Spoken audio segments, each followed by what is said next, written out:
Hey, this is Steve. Just going to share about our Ratio Christi mission trip to Utah. It took place the first week of March 2002, and we essentially had Ratio Christi leaders and some students from all over the country converge in the Salt Lake City area of Utah.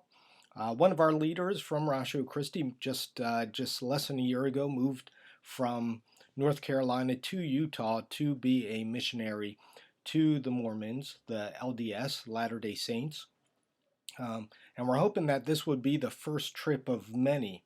And essentially what we did is we did a lot of training and then we put that into practice. So part of that was just going to Temple Square in downtown Salt Lake City and seeing all the Mormon sites and visiting their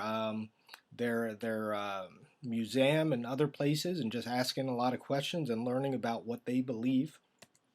But then another part of it was also meeting with Christian ministries there in Utah that do outreach to LDS. So let me tell you a little about these pictures quickly. Bottom right is Sandra Tanner of Utah Lighthouse Ministry. She started this ministry with her husband. Her husband passed away in 2006. His name was Gerald. This includes a bookstore. And they're considered a bit of heroes and legends to the faith, to Christians in Utah. They left the LDS Church in the 60s, and keep in mind this is long before the internet, and Sandra and her husband started publishing historical evidence and LDS documents and exposing a lot of LDS theology and history that the church tried to keep quiet at the time. So they were real trailblazers in that sense, and the trailblazers in the apologetic and evangelism towards LDS.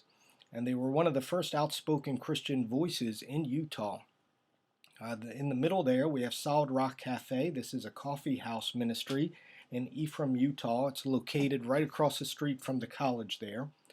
And Ephraim's a very small town with less than 8,000 people.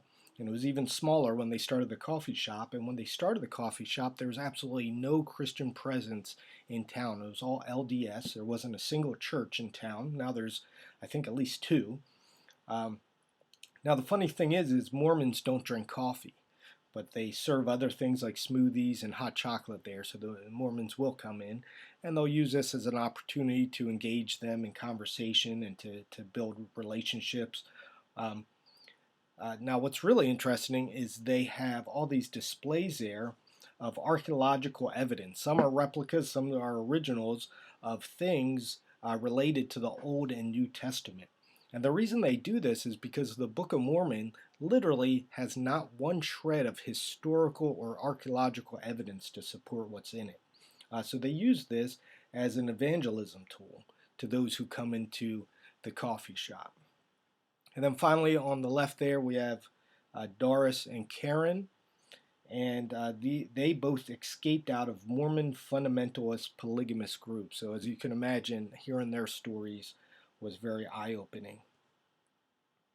Now, we didn't just do training, we took that training and then we put it into practice. So this included visiting 4 different college campuses where we just walked around and engaged with the students in conversation, and that included going to BYU, Brigham Young University, the largest Mormon university in the world. And like I said, we just engaged with students. We got into a lot of great conversations. We hosted a debate at the end of the week between an LDS and an evangelical Christian. And we know we had at least one conversion. One young lady prayed to the true Jesus Christ that he would be her Lord and Savior. So it was a great trip. And hopefully it's one of many, the first of many.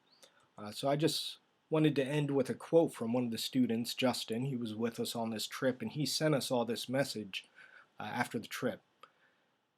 He wrote, "This trip was different than any other I've been on. I've been on mission trips before that were mostly serving other people, which is totally fine and has potential for good. But this is the first time where I felt like I was a member of a battalion of soldiers who were entering a war zone. We were boots on the ground fighting for Christ and truth, and I am extremely honored to have fought and learned besides every one of you all."